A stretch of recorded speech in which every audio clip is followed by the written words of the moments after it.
येणार नाही आहे, पण पुढच्या ज्या 2 सभा संध्याकाळच्या आहेत खेडमधल्या त्याला ते येणार आहेत. आता मागची निवडणूक जी लोकसभेची झाली त्या निवडणुकीत गुहागरमध्ये तटकरे विरुद्ध आनंद गीते अशी लढाई नव्हती.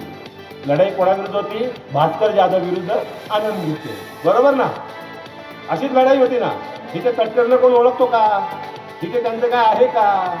तिथे त्यांना एखादं घर तरी आहे का? पण ती लढाई होती भास्कर जाधव विरुद्ध आनंद गीते.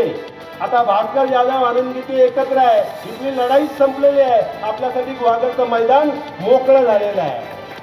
झालंय ना का नाही झालंय? मग आता गुहागरमध्ये मतांसाठी विनंती करण्याची गरज आहे का? मला पूर्ण खात्री आहे, कारण इथलं मैदान मोकळं झालंय. भास्करराव आणि आनंद गीते आम्ही आता एका व्यासपीठावरती आहोत. आता इथं आपल्याला कोणी प्रतिस्पर्धी राहिलेला नाही आहे. शेवटचा मुद्दा सांगतो आणि थांबतो. ही निवडणूक केवळ आनंद गीतेकरता महत्त्वाची नाही. ही निवडणूक कोणा 2 उमेदवारांच्या विरोधाची निवडणूक नाही आहे, तर ही निवडणूक राष्ट्रहिताच्या दृष्टीनं, देशहिताच्या दृष्टीनं अत्यंत महत्त्वाची निवडणूक आहे. जर आता आपण चूक केली तर कदाचित पुढच्या निवडणुका सुद्धा होणार नाहीत. आहे ना परिस्थिती? आज दुर्दैवानं हा देश हुकुमशाहीच्या दिशेनं चाललाय की काय असं वाटायला लागलं. वाटतंय ना? ही आहे का भीती मनामध्ये?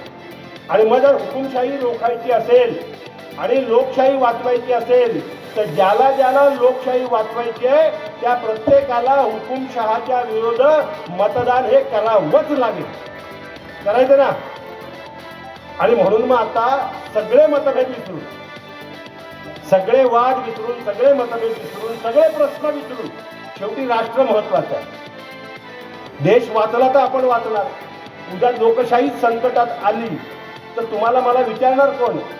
ना तुम्हाला सभेला येता येईल ना मला तुमच्यासमोर भाषण करता येईल. टाइम्स डिजिटलला लाईक करा, सबस्क्राईब करा, शेअर करा आणि बेल आयकॉन दाबायला विसरू नका. पाहत रहा टाइम्स डिजिटल.